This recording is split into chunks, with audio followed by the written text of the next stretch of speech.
Hi, my name is Rashid Malatambi. I am in the course ENG 2003, Section P, and today I'm going to be explaining the concepts behind the kinetic energy shoe.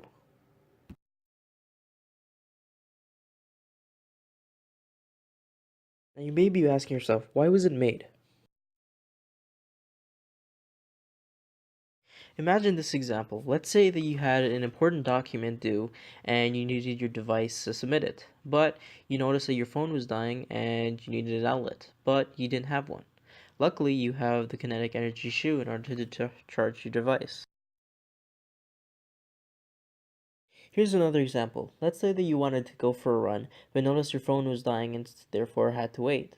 But then you remember that you had a kinetic energy shoe that solves both running and charging at the same time.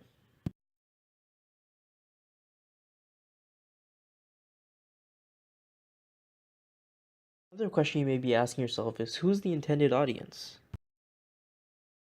The intended audience of these shoes are people that commute and rely on their devices, or generally just people that do a lot of moving or a lot of physical activity. This allows users to use their devices and commute as freely as they wish. The shoes are also targeted to people that rely on their devices but can never find an outlet. For example, let's say a person were to submit a document but their phone was dying and they couldn't find an outlet. This would be a proper application of the shoes. By having these shoes, you don't go into a frenzy looking for an outlet.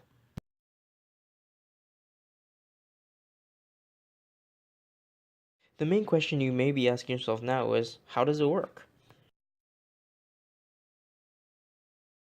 One thing that should be mentioned is that these shoes are activated when the person is in motion. So whether that be in terms of jumping or running or walking, this is how the electricity is generated. Take this example shoe for instance. An air pump at the heel of the shoe pushes air to turn a turbine, also located in the sole, which then creates kinetic energy when walking or running, or in some cases, gravitational potential energy if you were to jump. Once the air cushion pushes the air through the turbine and generates the energy, it is put through an energy converter which converts the energy into power, which in this case is in terms of electricity. Once the electricity has been generated in the shoe, it is then stored in a battery which can then be used for further use. Whether you use it immediately or you use it later, a cable that connects to the shoe can then be used to draw the power from the sole's battery. With everything said of how this works, you may be asking yourself, what's next? With users using the shoes, the typical concern is that people want to charge their device as they walk, but they don't want the cable, which they find as very restricting or very uncomfortable. These shoes could see wireless power transfer as a next step in order to avoid cable tangles or even charge as you walk.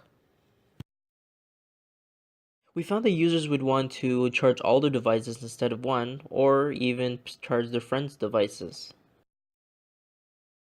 We've noticed that charging one device at a time can be a pain, which is why charging multiple devices is something that's in the works as a next step. Going hand in hand with this would be a bigger battery such that you can charge all the devices or even your friends.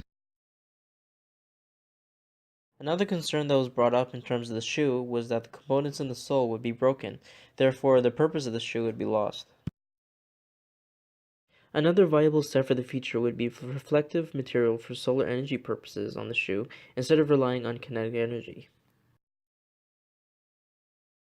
I would like to thank you for taking the time to listen to my kinetic energy shoe concept, and I hope you have a nice day.